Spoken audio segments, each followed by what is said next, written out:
اور آخرت میں کامرانی کا واحد ذریعہ ہے۔ لہذا مرد اور عورت دونوں ہی اسلام کو اپنانے، دل و جان سے اسے تسلیم کرنے، اس کے عقائد و نظریات کو من و عن قبول کرنے اور احکام و اوامر کو بجا لانے کے پابند اور مکلف ہیں۔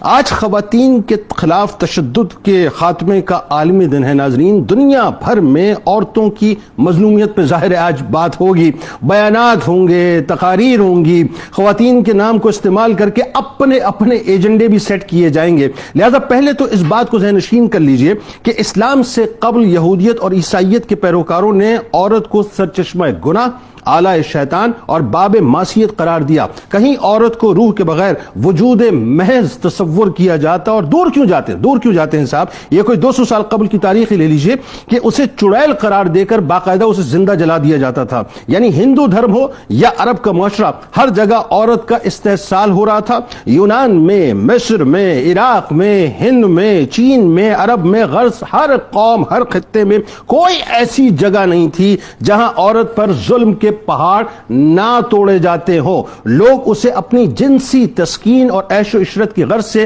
بازاروں میں لا کر باقاعدہ خرید و فروخت کیا کرتے تھے، اس کے ساتھ حیوانوں جیسا برا سلوک کیا کرتے تھے۔ یہی عورت، ناظرین، یہی عورت، جو عورتیں اس وقت مجھے سن رہی ہیں نا، ذہن میں رکھیے، یہی عورت کہیں زندہ درگور کر دی جاتی تھی، اسی عورت کو نحوست کے نام پر قید کر دیا جاتا تھا، یہ عورت کہیں سامان اور جانوروں کی طرح وراثت میں تقسیم کر دی جاتی تھی، اسی عورت سے مہر معاف کرا لیا جاتا تھا، یہی عورت ستی کی رسم کی بھیٹ چڑھا دی جاتی تھی۔ اس عورت کا کوئی سوشل، کوئی پولیٹیکل اسٹیٹس نہ تھا، وہ آزادانہ طور پر کوئی لین دین بھی نہیں کر سکتی تھی، اس کو معاشرے میں کوئی وقت، کوئی حیثیت حاصل نہیں تھی، یہاں تک کہ وہ شرم کا اور گناہ کا باعث سمجھی جاتی تھی۔ لیکن اسلام نے پھر عرض کر رہا ہوں، اسلام نے اور اس کائنات کی سب سے عظیم ریفارمر سرور دو جہاں صلی اللہ علیہ وآلہ وسلم نے دنیا کو یہ بتلایا کہ یہ عورت خلقی اور پیدائشی طور پر مرد کی طرح کائنات کی تمام چیزوں سے افضل و برتر ہے۔ قدرت نے اسے بھی ان تمام تر خوبیوں سے مزین کیا ہے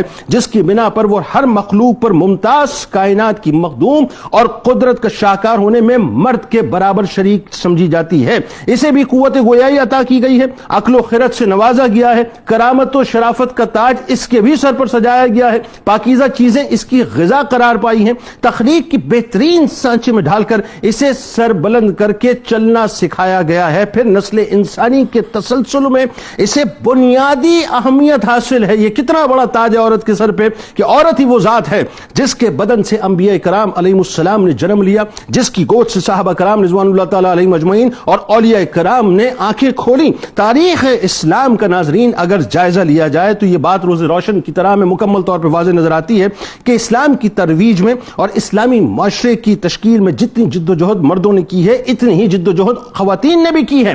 ہماری ماں سیدہ خدیجہ الکبریٰ سلام اللہ علیہا ملکۃ التجار بن کر ابھری، سب سے بڑی امپورٹر، سب سے بڑی ایکسپورٹر اس وقت عرب کے معاشرے میں تھی۔ ہماری ماں حضرت عائشہ صدیقہ سلام اللہ علیہا، ناظرین، علم کا شاہکار بن کے اٹھی۔ اسی طرح سے دیگر ازواج مطہرات کا اپنا اپنا مقام، اپنی اپنی ڈیوٹیز، اپنا اپنا مرتبہ رہا۔ ایون لا تعداد خواتین اسلام نے ہر اہم مارکے میں بڑھ چڑھ کر حصہ لیا، وہ مارکہ بدر ہو یا احد کا ہو یا بیعت کا موقع ہو یا ہجرت کا موقع ہو، عورتیں ہمیشہ شانہ بشانہ دین اسلام کی اشاعت کے لیے اہم کردار ادا کرتی رہیں، اور انہی سے ایسے فرزندوں نے جنم لیا جنہوں نے دین کی ترویج کا کام دنیا کے کونے کونے تک پہنچایا۔ یعنی اگر کتب تاریخ اسلام سے تذکرہ خواتین کو نکال دیا جائے تو اس کا ہر صفحہ مکمل طور پہ ادھورا نظر آئے گا۔ اسلام کی نگاہ میں، ناظرین، عورت کو بڑی حیثیت اور غیر معمولی اہمیت حاصل ہے کہ رشتوں کے ایسے حسین تاج عورت کے سر پر سجائے جو خود عورت کے مقام و مرتبے کا کھل کر اعلان کرتے ہیں کہ عورت اگر